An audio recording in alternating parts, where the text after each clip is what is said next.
Welcome to the Offgrid Solar Power Channel. I'm Amelia, and this is where we talk about practical, everyday uses for solar power stations and solar panels and help you learn how to get the most value and use out of these amazing devices. If you want some great tips and tricks and creative ideas like these, be sure to hit the subscribe button and the notification bell so you don't miss anything exciting. And if you like this video, the easiest way to let me know is to throw me a quick thumbs up or leave me a comment down below. I love reading your guys' comments. And today we're going to actually experiment and see how many hours this power station can run my chest freezer, which I'm so excited about. So the test here is to see how long the battery will last. So make sure you stick around to see, because it may be longer than you expect, maybe shorter than you expect, but you don't know. So now let's go ahead and get started. So we got this Frigidaire chest freezer, and it's a 7 cubic foot freezer, and we do have it under the RV, so it's pretty well shaded, thankfully. And we have this cover on it just to protect it from all the elements.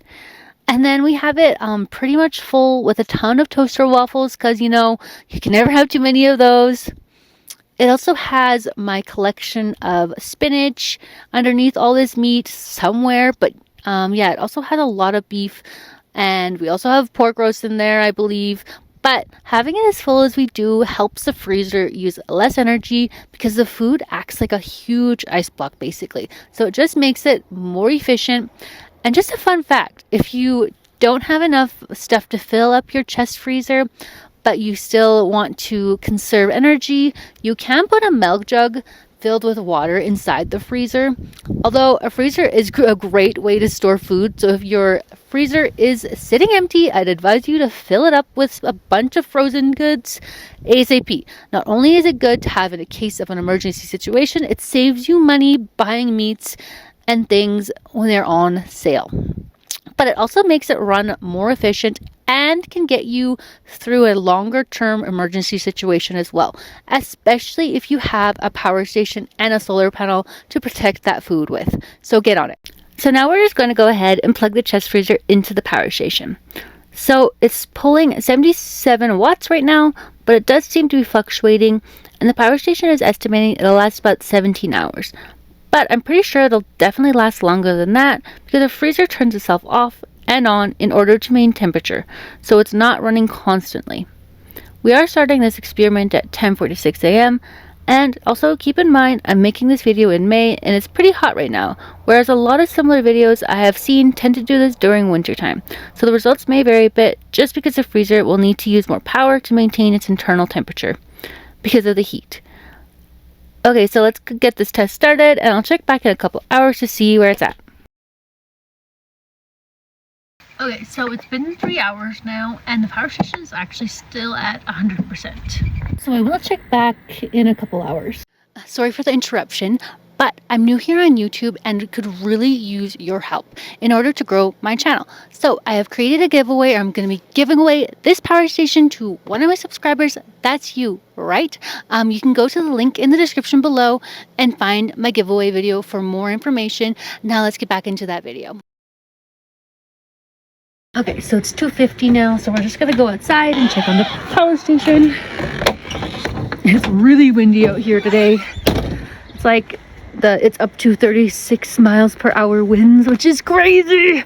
I'm really hoping that it stops, because there's been fire warnings in our area.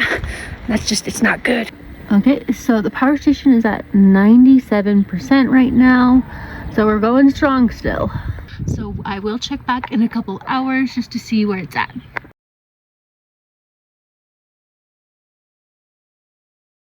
Okay, it's 6:50 and we're just gonna go check on the power station really quickly, because I'm in the middle of making cookies and I really want cookies right now, so gotta do this fast. Okay, the battery percentage is at 83% now. I will check back before I head to bed tonight.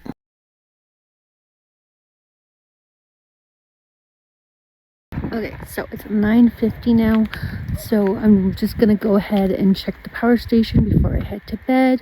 Okay, so the power station's at 74%, and it's nighttime and it's cooling down quite a lot, so in theory the power station shouldn't use as much battery life, in theory, so we will check back in the morning just to see where the powder station's at. Okay, so it's 10:46 right now, so it's been exactly 24 hours since I first started. So now we're just gonna go ahead and check on the power station and just see where it's at. I'm kind of curious. Okay, so we're at 37%.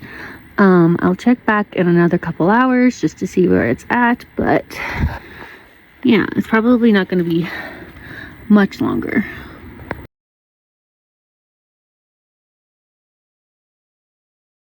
Okay, so it's 2 o'clock now, and the power station's at 25%. I will check back in another couple hours just to see where the power station's at.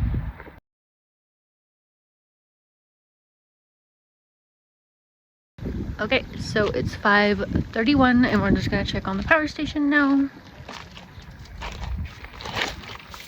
Okay, so now the power station is at 0%, so that lasted us about 31 hours. So, just because I use this power station for testing this chest freezer out does not actually mean I would suggest using it during an emergency situation with any major appliance you may own, especially since it only lasted 31 hours. That realistically is just not enough time, especially if you live somewhere that experiences things like hurricanes, where your power could be out for a number of weeks.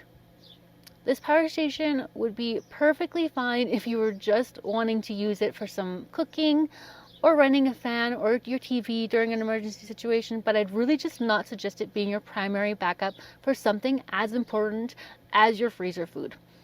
What I would suggest instead of this one though is either the Opeds Mega 2 or Mega 3, because the battery capacity on those are a lot higher, and so is the solar input. You can also get expansion batteries for them, which also makes it way more practical because then you can have ample backup with an expansion battery. And also, to be on the even safer side, having a solar panel is incredibly crucial in my opinion, because then you have covered all of your bases. So then you really won't have to worry about your chest freezer for an extended period of time either. So I will have all of this stuff linked below for this Exodus 1500, as well as Mega 2 and Mega 3 if you want to pick one up for yourself. I believe I do have an exclusive discount as well that will save you 5%, and I'll drop that down below too if you're interested at all. Anyway, if you want to watch my giveaway video, you can click here. And if you want to watch a similar video to this one, you can click here. And that's it for this video, guys. I'll see you in the next one. Bye!